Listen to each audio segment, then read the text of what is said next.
et bienvenue sur la chaîne. Aujourd'hui, je vais vous montrer comment isoler vos tuyaux d'alimentation. Alors, pour isoler vos tuyaux d'alimentation, ce qu'il vous faut, c'est forcément un isolant. Donc, vous avez plusieurs types d'isolants, mais celui que vous trouverez le plus facilement et le plus courant dans les magasins de bricolage, c'est celui-ci. Voilà. Celui-ci est en mousse.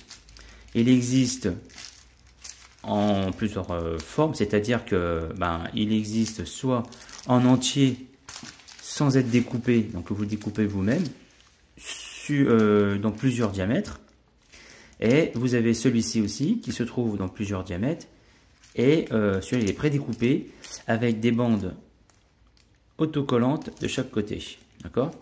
Alors l'avantage de ce matériau, c'est que quand vous le mettez sur vos alimentations d'eau froide dans les caves ou les parkings, pas les parkings mais les garages je veux dire, et ben là vous réduisez le risque, vous annulez complètement le risque de gel, d'accord, parce que dans ces endroits il y a du courant d'air, voilà.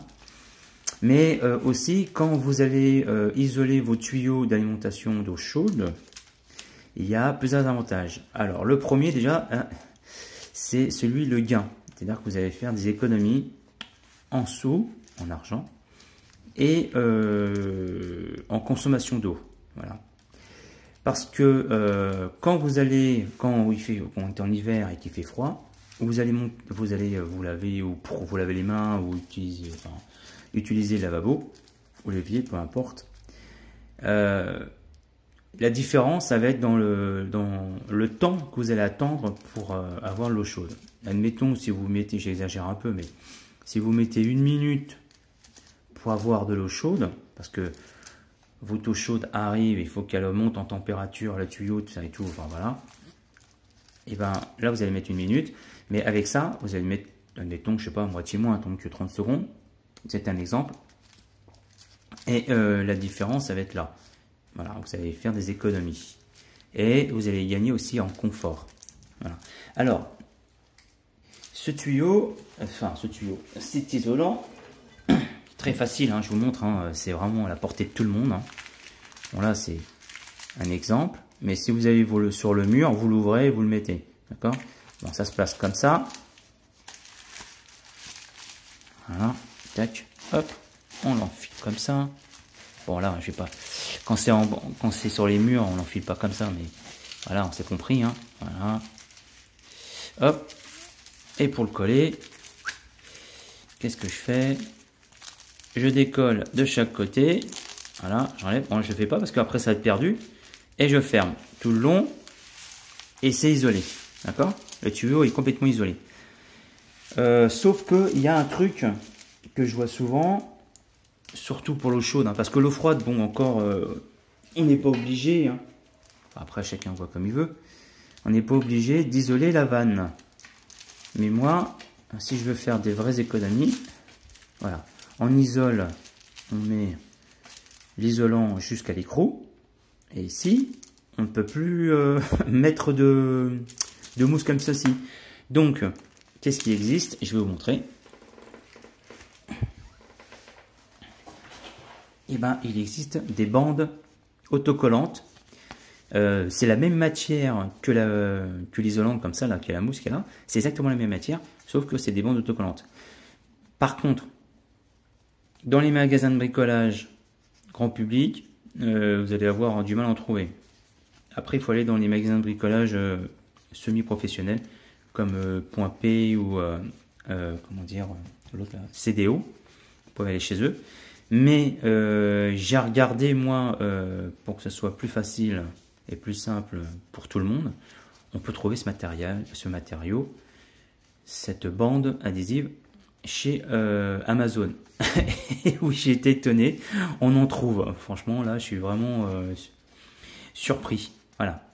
Et justement, celui-ci vient de chez Amazon. Et j'ai une sacrée longueur, j'ai 15 mètres à peu près. Hein, d'accord? Alors, je vous montre. Il est très facile à utiliser. Là, ce que vous faites, vous le coupez. On va couper, on va faire une démo. Hop. Donc voilà un échantillon. Alors, quand vous voulez coller cet cet isolant, d'accord, sur la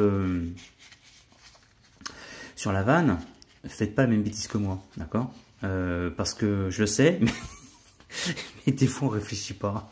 Alors, donc vous le mettez là comme ça, d'accord, vous voyez à peu près ce qu'il vous faut que vous coupiez pour faire passer l'autre côté, d'accord, parce que si vous enlevez ceci, cette protection, pour couper ensuite avec le ciseau, hein, ça colle super bien. Mais bon, vous savez, hein, même si on le fait, on pense à autre chose à côté et on se fait avoir. Voilà, je crois que j'ai coupé suffisamment. Parce que une fois que vous l'avez mis, pour l'enlever, ça s'enlève. Mais c'est difficile quand même. Mais tant mieux, parce que c'est fait pour rester longtemps. Vous voyez? Donc, c'est tout bête. C'est à la portée de tout le monde. Voilà. Alors, je vais le coller. Voilà. Comme ceci. Voilà. Alors, ok. On imagine quand même qu'il y a l'écrou, hein, d'accord? Quand on est en position. Voilà. Et on écarte un peu comme ceci. Et là. D'accord? Voilà. Donc ça veut dire quoi? Ça veut dire que... Alors attendez, je fais un petit émoi. Ça veut dire que... Voilà. Ça veut dire que là, votre isolant couvre la totalité de votre alimentation en eau chaude et vous avez, comment dire, zéro perte. Voilà. D'accord? Donc forcément quand vous avez collé, ça donne ça, quoi. Et là, vous avez zéro perte. Voilà. Donc voilà, vous avez vu comment on l'utilise sur une installation en cuivre, mais sachez aussi qu'on peut l'utiliser sur du multicouche, parce qu'aujourd'hui, il y a de plus en plus d'installations en multicouche et en PER. Donc là, je vous donne un exemple, vite fait, c'est juste pour le visuel. Voilà, du multicouche, on isole, parce que on fait aussi de l'alimentation eau chaude en multicouche. Voilà. Et puis multicouche, alors lui, il est flexible, bien plus flexible que le cuivre. D'accord. Hop.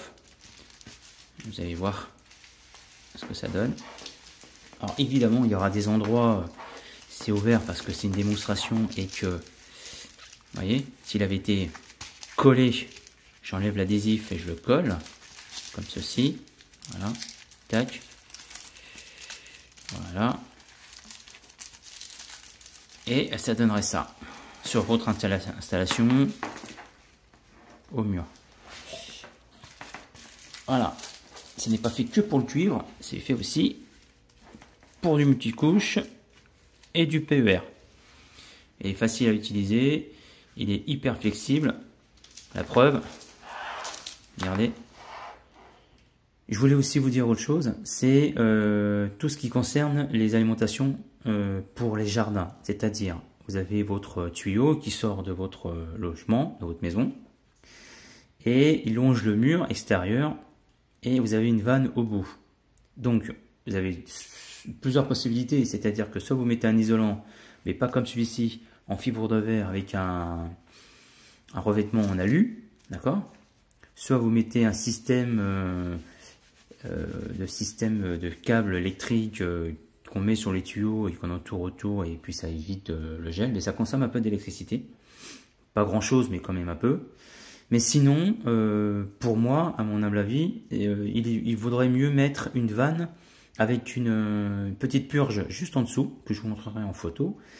Et bien sûr, il ne faut pas oublier de purger avant l'hiver l'alimentation de votre jardin. D'accord? Donc voilà, bah écoutez, j'espère que cette vidéo vous aura plu. Puis moi, je vous dis à bientôt pour une prochaine vidéo. Allez, au revoir.